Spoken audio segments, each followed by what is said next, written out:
Lord Hussain. Let me begin with reminding your Lordship that the issue of Kashmir is the oldest dispute in the history of the United Nations and has been the bone of contention between India and Pakistan since their independence. According to the United Nations resolutions 1948-49 and many subsequent ones, both countries agreed to hold a ceasefire, withdraw their militaries, and help the UN Commission to hold a plebiscite. As a result, a ceasefire took place, but the plebiscite didn't. Hence, the state got divided between the two countries, both claiming the entire state. Both countries have been to war several times over this, but Kashmir remains unresolved and divided. The human rights situation in the state, particularly in the Indian-controlled part, started deteriorating from day one. With time, Kashmir has become the biggest militarized zone in the world, with 900,000 military and paramilitary personnel operating with complete impunity under the Indian Armed Forces Special Power Act. According to the renowned international human rights organizations, including the Amnesty International, Human Rights Watch, the UN Commission for Human Rights, and Genocide Watch, more than 100,000 people have been killed, and many more injured, and thousands are held in detention centers and prisons in Kashmir and other parts of India. The Indian Army is reported to be involved in illegal detentions, torture, extrajudicial killing, rape, fake encounters, and enforced disappearances, whilst more than 3,000 mass graves have been identified. The Amnesty International report called The Lawless Law illustrates a catalogue of cases where individuals were subjected to repeated use of draconian laws such as the Public Safety Act and Unlawful Activity Prevention Act, detaining them in custody from 2 years to more than 30 years. The victim of widely publicized case of gang rape in the remote village of Kunan Poshpara, where more than 100 women and girls were reported to have been raped by the Rajputana Rifle 68th Mountain Brigade of the Indian Army, are still waiting for justice.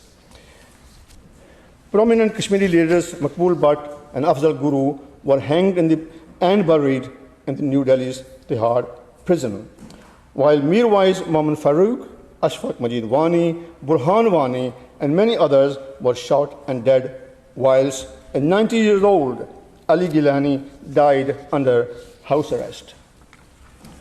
Other prominent leaders, Shabir Shah, Yasin Malik, Asiam Darabi, and dozens of others have spent most of their adult lives in torture cells, detention centers, and prisons. The UN Commission for Human Rights, in its report of 2018 and 2019, has asked for free access to both sides of the state to investigate all the reports of human rights abuses, but India has refused to cooperate. Instead, the Indian government unilaterally abrogated Section 370 and 35A of the Indian Constitution that gave some internal autonomy and preserved the state's Muslim identity. According to Genocide Watch 2019 report, Kashmir is at the brink of genocide. With this grim picture of India's human rights record in Kashmir, over 1 million British Kashmiris are dismayed to know that the British government is not even prepared to include the human rights clause in our free trade agreement with India.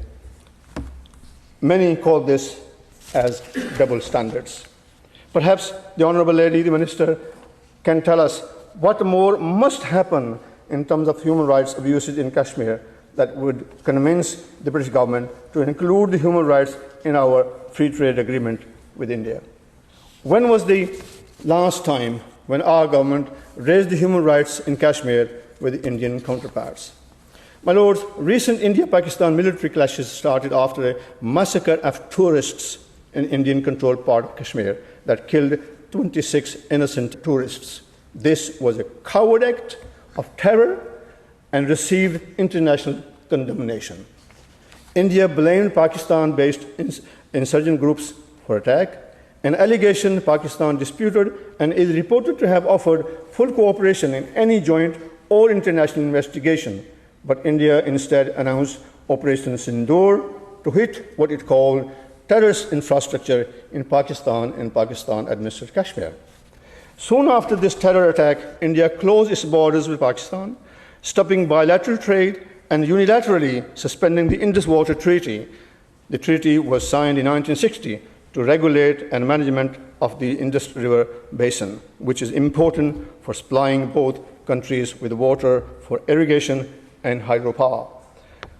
Those tensions turned into conflict between 6th and 10th of May 2025. India and Pakistan conducted a series of military strikes which saw the countries strike deep into the territory of the other, and civilians and soldiers killed on both sides of the line of control.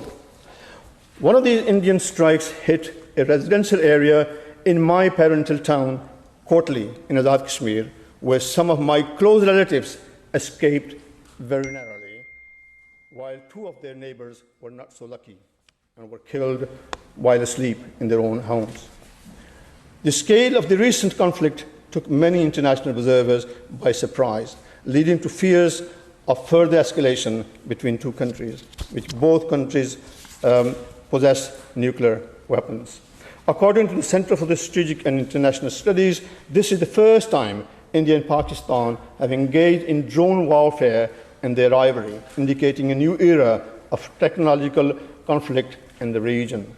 Similarly, the Asia-Pacific Foundation of Canada notes how close the conflict came to sensitive sites in both countries, including nuclear command and control installations.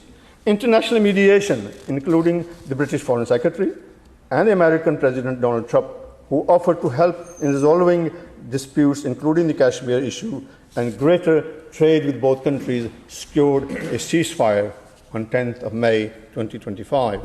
Despite the ceasefire agreement, according to Al Jazeera, on 22nd June 2025, Indian Home Minister Amit Shah reportedly said that India would never restore the Indus Water Treaty, and the water flowing there would be diverted for internal use. Pakistan has previously suggested that any such moves would breach the terms of the treaty and would constitute as an act of war.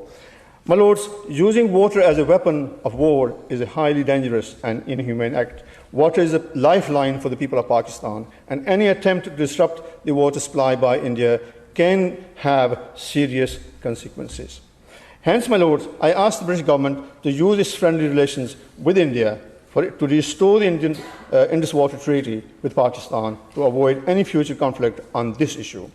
The ceasefire agreement of 10th May 2025 is hugely welcomed by all, but my lords, the world has seen many ceasefires signed by both countries in the past with commitments to resolve their disputes, including Kashmir, peacefully.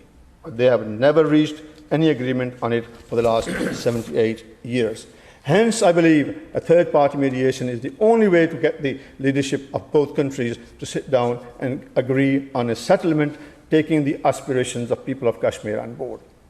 I believe the road to long-lasting and sustainable peace in the region goes through Kashmir. As long as this open wound keeps bleeding, any prospects of peace in the region will remain pie in the sky. Majority of the people in India and Pakistan and Kashmir want peace. Now that the US President has made the offer to help to resolve the Kashmir issue to bring peace, stability, and prosperity in the region, countries like Britain must seize this opportunity and join these efforts to bring a solution to the issue that is acceptable to India, Pakistan, and the people of Kashmir. And finally, may I ask the Baroness, the Minister, if the British government would join the mediation efforts to bring peace between India and Pakistan.